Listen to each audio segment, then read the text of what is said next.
Hi everyone, this is the tutorial for River Washed Hair. My name's Billy from Piano and Pies. Let's get stuck straight in. We're in standard tuning for this song, and the introduction has just a handful of chords. We'll go over those first. Now the first chord we need is a C major chord, which is 3 on the A string, 2 on the D, an open G, 1 on the B, and an open E. We won't play the low E string for that chord. Just 2 more chords. We need a G major, which is a 3 on the E string, 2 on the A, 0, 0, 0 on the D, G and B, and then a 3 on the high E. If you're familiar with G major, which includes your ring finger on fret 3 of the B string, feel free to use it, just 2 different voicings of the same chord. The final chord we need for the introduction is an F major chord, which that is a 3 on the D, 2 on the G, 1 on the B and E. We don't play the low E and A strings for this chord. So those 3 chords are going to get you through the introduction. Now let's talk about how and when we play those in the strumming pattern and so on.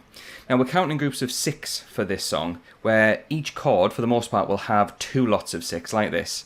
1, 2, 3, 4, 5, 6. 1, 2, 3, 4, 5, 6. So the C will get 2 lots of 6, and then the G will get 2 lots of 6. It does change a little bit after that, but we'll work through it. So up to now we have C, and the strumming is going to have a full on strum of C at the beginning, and then some down and ups.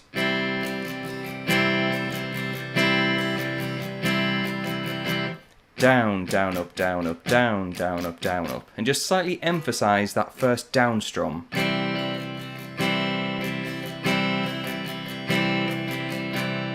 Now the strumming in this song is a little bit inconsistent at times and sometimes quite hard to hear on the track. What I do notice is that occasionally, after you've played one lot round of... what will happen is they'll miss out 1 or 2 of the strums. Like that. So instead of... we'll have...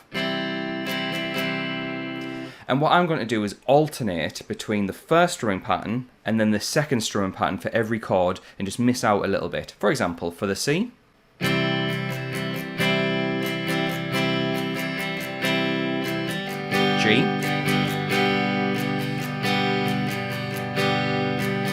F,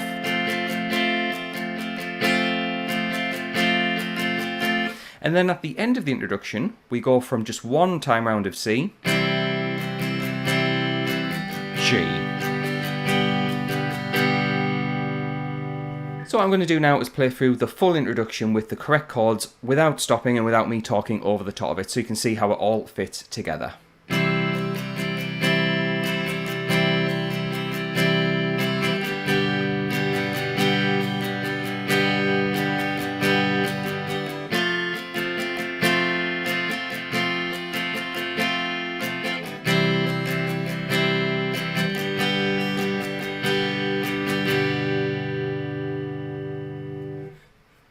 So that is going to be the introduction. Now before I talk about the rest of the song, that's when Zach starts to sing. If you're interested in getting the chord chart for this song, which has the full set of chords with the full structure, so you know exactly which chord to play when, as well as another sheet with the chords and lyrics matched up. Let's say you're singing along or playing along the track and you need to know which chord and which lyric goes together.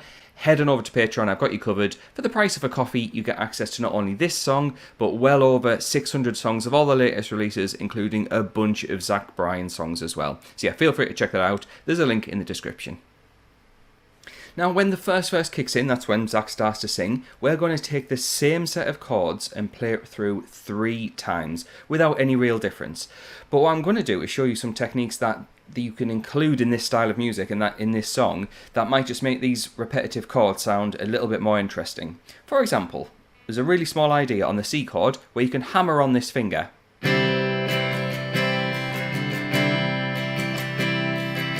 It's a really subtle idea where you take that middle finger on the D string and when you play the chord, play it without and then hammer that finger on. Literally called it a hammer on.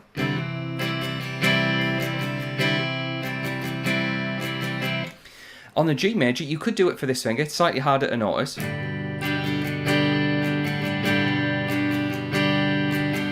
And for the F chord, you could also do it for the middle finger, which is 2 on the G string.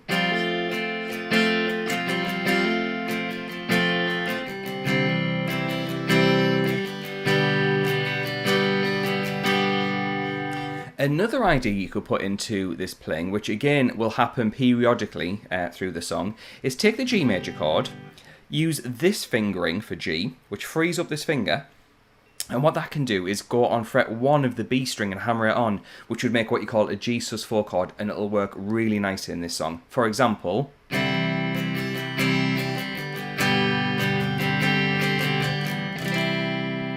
so through that I played this C chord, going to the G, hammered on that finger, and then it goes back to the C when you loop it round. Now I'm not going to try and drag this video out any longer than it needs to be. Basically, if you take the chords that we did on the introduction and loop it round for a good 3 or 4 minutes, you've got yourself the full song. But yes, you can include those techniques that I just talked about, and you can also get those extra sheets over on Patreon so you know exactly when to play those chords and in what order. So, I also want to say a very quick thank you to the people scrolling by on the screen. Those are my active patrons. The moment this video goes live, they will get access to that content straight away. So, thanks to them for their support. Thanks to you for watching the video, and I'll catch you in the next one.